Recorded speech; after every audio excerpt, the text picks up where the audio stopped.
nimwiyimbire mwe mwubakira imva z'abahanuzi kandi ari abasokuruza banyu babishe. Mu ivanjiri ntagatifu tumaze kumva baradufasha kumva buryo ki umuhanuzi yakirwa n'abo atumwaho, cyane cyane kumva igisobanuro, uburyo bwerekana uko afatwa ndetse n'imyifatire yacu kuri we. Nzabohereza abahanuzi n'intumwa bazica bamwe ndetse n'abandi babatotezwe. Mbese umuhanuzi w'Imana, abahanuzi b'Imana ni bande?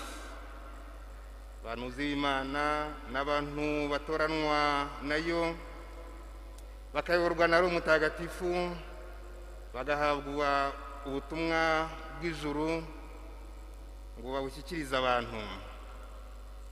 Dushobora kubona ko ari abantu bafite imiryango bakomokamo isanzwe nk'abandi bose, mu byerekeye ubutunzi, mu byerekeye ubumenyi cyangwa se imyemerere y'iyobokamana. Ubwo butumwa bashobora kubutugezaho bakoresheje ibimenyetso cyangwa amagambo n'inyigisho zigendanye n'ibihe byacu turimo, ibihe isi iba irimo. Ni ubutumwa bashyikiriza abantu bushobora ndetse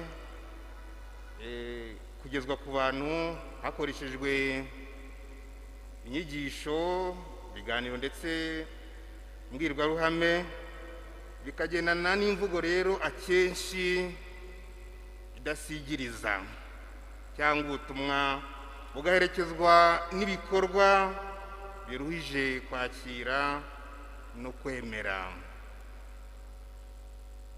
Ni ikihe kimwe mu bimenyetso biranga umuhanuzi?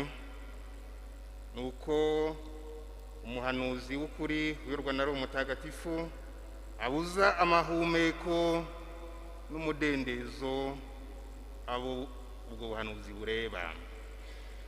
Bisobanura ko umuhanuzi ntabwo agomba kugira ubwoba kuko acecekeshwa, ahubwo azirikana ko ashyigikiwe n'ububasha bw'Imana yamutoye ikanamutuma. Nubwo ashobora gutotezwa, guhigikwa, gusuzugurwa, kwangwa, kugeza n'ubwo yatangwa ngo abambwe, yicwe urw'agashinyaguro. Iyo amaze gupfa, ikibazo kiba gikemutse, ntawe aba akibuza amahumeko n'umutuzo mu mutima.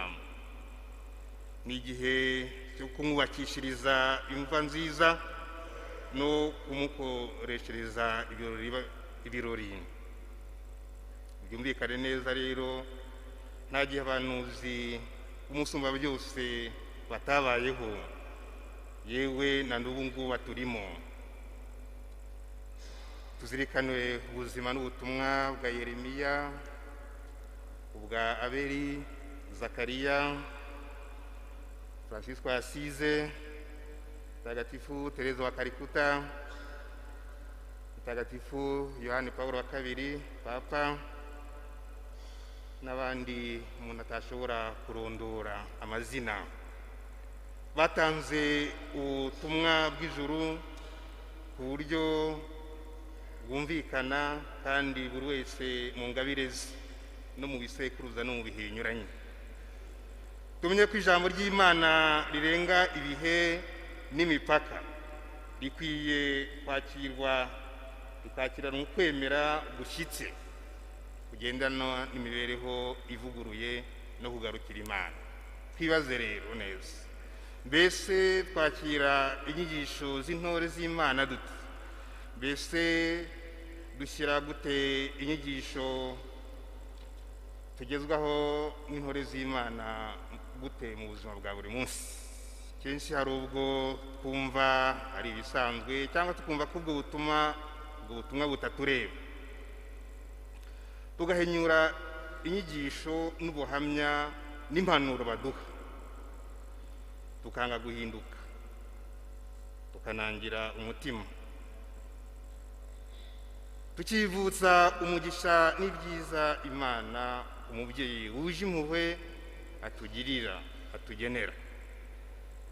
Muri iki gihe ndetse no mu gihe cya Yezu Kristo hari abantu batari bake bagikomeza kubangamirwa n'ibyiza by'Imana n'ibyiza n'uburyo inkuru nziza y'umukiro wa Yezu Kristo yamamazwa.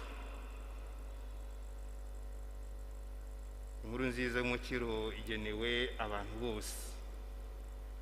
Kuri bamwe rero bikumvikana nk'ibisazi cyangwa se kubura icyo umuntu akora kuko itazana ubukungu n'ibindi bishashagirana kandi bikunze kugaragarira amaso.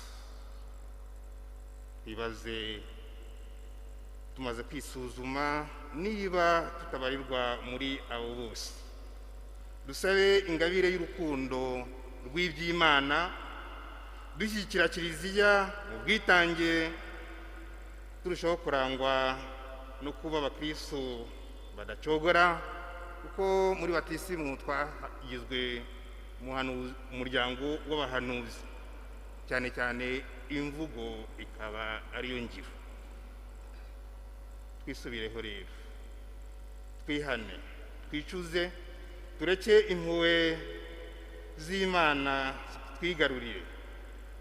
Impuhwe zayo ni igisagirane. Tuzirikane inyigisho ya Mutagatifu Yohani Chrysostom ugira ati, nta byago nko guhinyura ibintu by'Imana ukoresheje imvugo y'imyumvire ya muntu. Nyagasani Yezu nabane namwe.